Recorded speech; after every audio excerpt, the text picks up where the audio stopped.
Hey there mga my loves, Aries! Thank you so much for always being here with me in this channel, babe. So before we start your reading, hi muna pala sa mga bagong viewers. Ako po si Ian, welcome. At sa mga returning ko mga tambayers, thank you sa inyong walang sawang pagtambay. And yes, kung hindi nyo pa nalalaman mga babes, mayroon pa po tayong other channel. Link ay inilagay ko sa description box ng reading na ito. At dun, kapag gusto nyo ring tambayan yun, meron din tayong araw-araw na ina-upload na daily collective readings. And when we say collective readings, no matter what your zodiac sign is, pwede kayong makinig at manood, no? Basta, piliin nyo lang yung mga mensahe na nag-resonate sa inyo. Okay?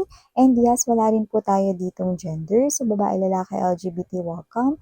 Pwede nyo pagpalit-palitin yung roles because this is general reading. And at the end of the day, everybody holds your own free will na pwede ninyong gamitin anytime, anywhere. Meaning to say, pwede ninyong i-claim yung mga mensahe at kung ayaw niyo naman i-claim, then you can also do that. Okay? And yes, mga babes, no, timeless din ito. Kaya naman, it can happen anytime. At yung iba, baka meron ditong nabanggit no na kakapangyari lang sa inyo. Okay?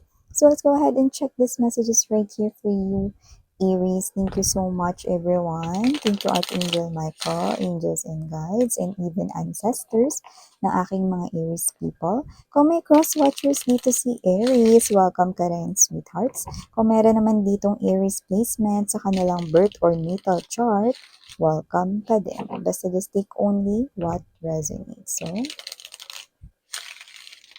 mga mensahe po for Aries, can you please show me? Messages for Aries. What does Aries needs to know? What do you see in their energies? Can you please show me? Aries.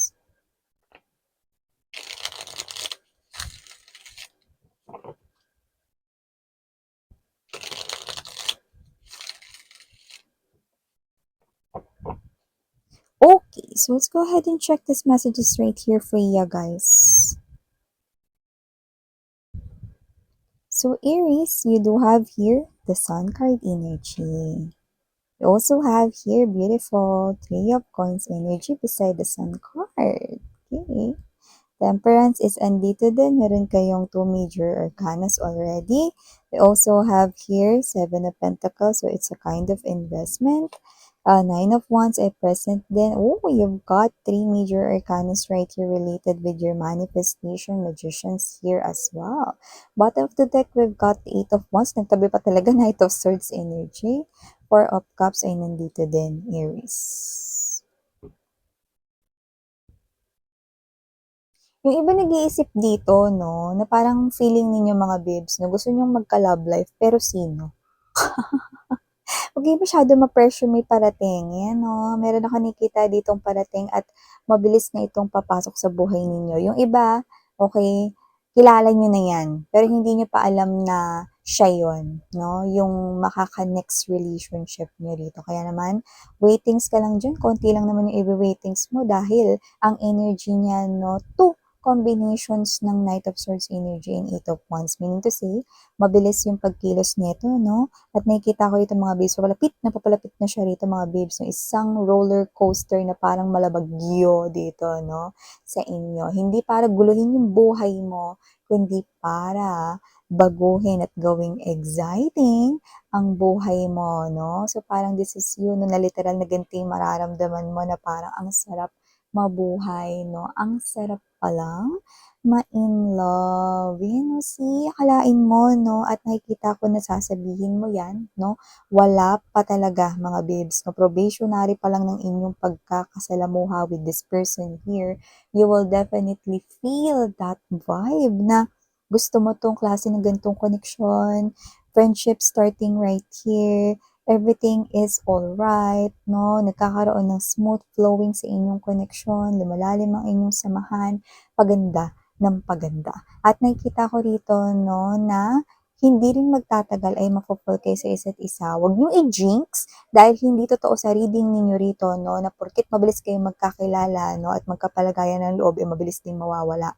No, like, dahil dito nakikita ko that with this Three of Pentacles energy, Temperance, siya ang destiny mo. So, nakikita ko dito, Aries, no, na maaaring makilala mo yan sa pamamagitan ng iyong katrabaho or sa isang kaibigan na malapit sa'yo. Yan. So, may nakikita tayong ganun. Pero meron din ditong side message na posibleng siya, mga babes, no, ang mag-introduce sa kanya ay walang iba kundi ang friend ng pwedeng family member ninyo. Pwedeng ng mama mo, ng kapatid mo, kuya mo, ate mo, no, ng bunso ninyo, kung sino man yan. Parang siya yung may unang kakilala doon, tapos maaaring ipakilala niya yan sa'yo. Yan. So, maliban dyan, Aries, nakita rin tayo rito, no, ng energy na meron kayong minamanifest dito na may kinalaman sa inyong work. So, nakikita ko na kung ano man yan, nakakita tayo dito ng mga upcoming projects para sa'yo.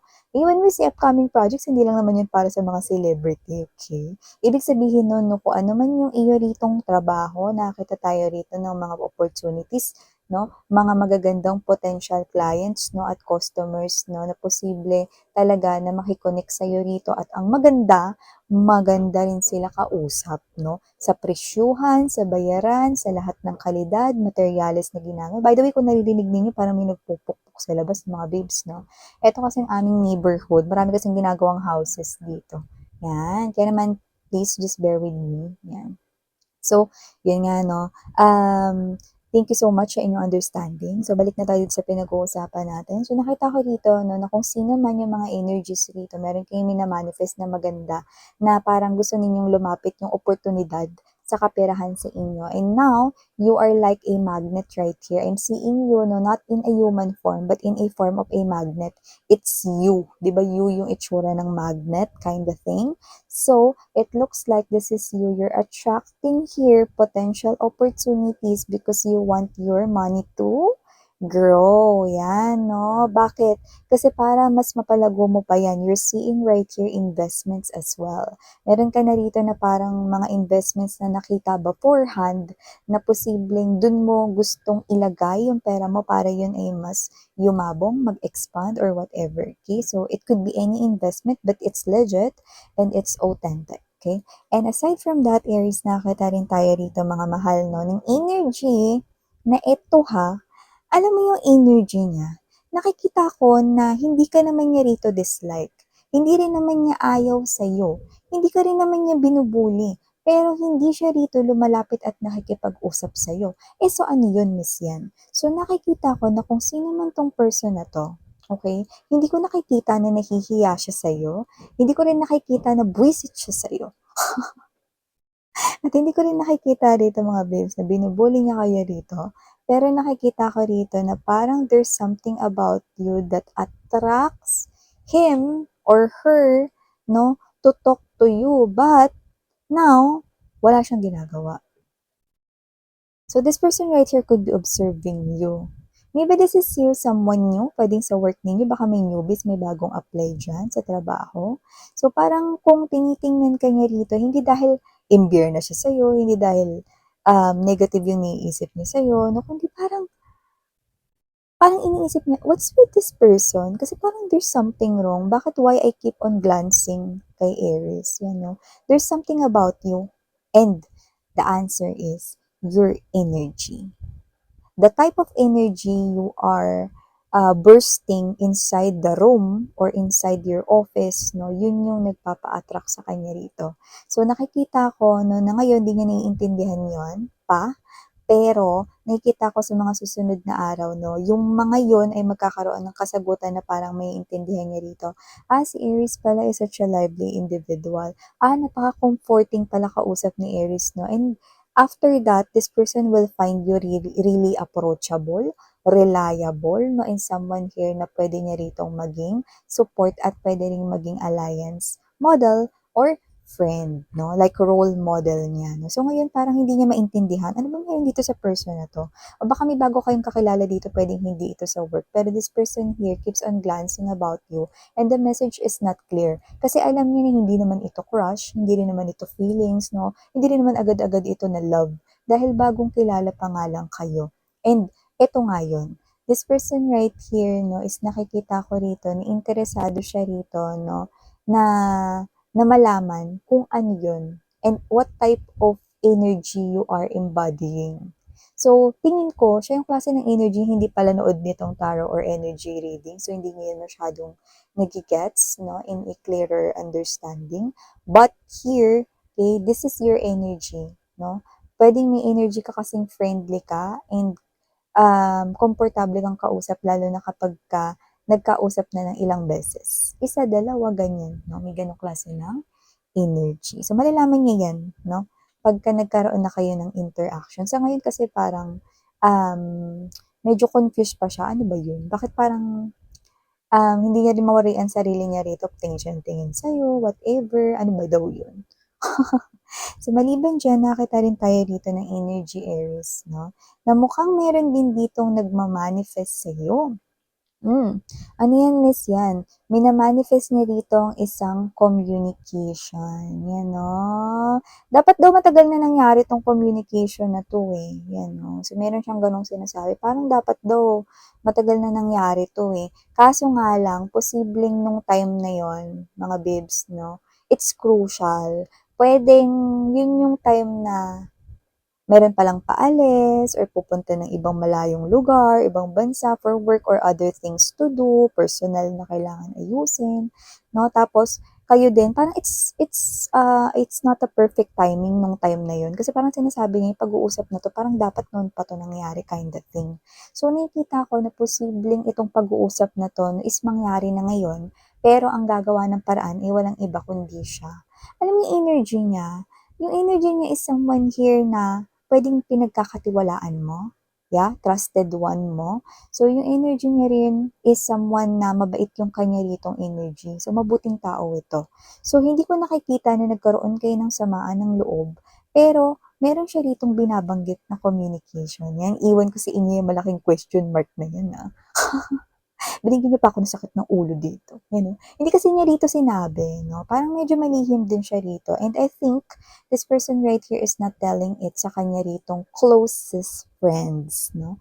So, nakikita ko rito na sa'yo niya ito sasabihin. And for some reason, makakita ko rito ng twin flame connection sa inyong dalawa. So, there could be yin and yang present sa inyong energies. No? Pero malalaman mo yan because this person is coming in strongly.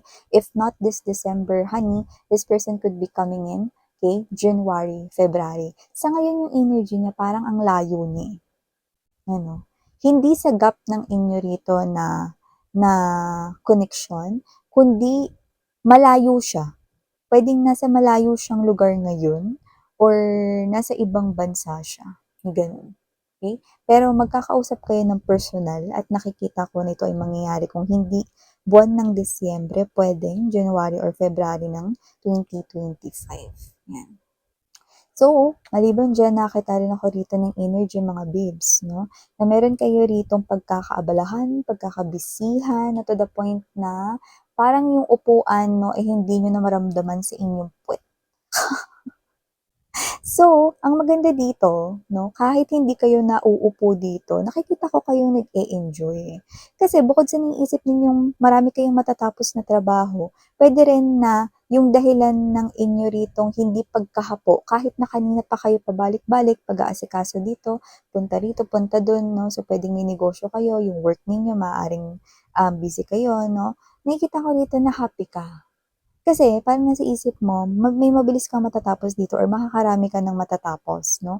Or niisip mo rin, no, yung parang positive outcome nito, no, na once na mabilis mo itong matapos, then pwede mo na ito ngayon i-forward, no, kung yan man ay for deliveries, no, kung selling of items or products ka or services, or kung yan naman ay ang inyong trabaho dito sa isang kumpanya kayo nagtatrabaho, no, pwede rin merong ganyan. No? So nakita tayo rito ng something here na posibleng nilulook forward mo. Pwedeng yung quota kasi papalo yan sa quota or pwedeng nilulook forward mo yung sales mo dyan or yung income or yung pwede mo dyan na kitain. Yan, no? Or kung ano yung pwede mo dito na parang ma-achieve, no? As success, no? Kung yan naman ay working in a company, no, nakikita ko dito you will receive some kind of recognition or maaring ma mapuri, no, kayo rito sa inyong trabaho. Yan, no. And for some reason, hindi ako sure. puwedeng mga gift certificates 'yun. Meron ditong mga magkakaroon ng ganyan. I don't think na 'yun ay related lang dito sa kakatapos ko lang banggitin, pero parang meron ditong makakatanggap ng ganyan. I don't know, maybe meron ditong pa-raffle sa inyong Christmas party or maybe meron ditong, magbibigay sa inyo ng ganyan 'no. Like puwedeng hindi niyo hiningi 'yun, like binigay lang sa inyo. "Ito, hindi ko naman 'to magagamit, eh," may mga gano'n. So, whatever the case may be, 'yan. Wow! So, ito yung mga nakuha ko for you, Aries. Thank you so much for your time here, babe. And again, I'm Yan. Sarang hiya, love and light. Annyeong!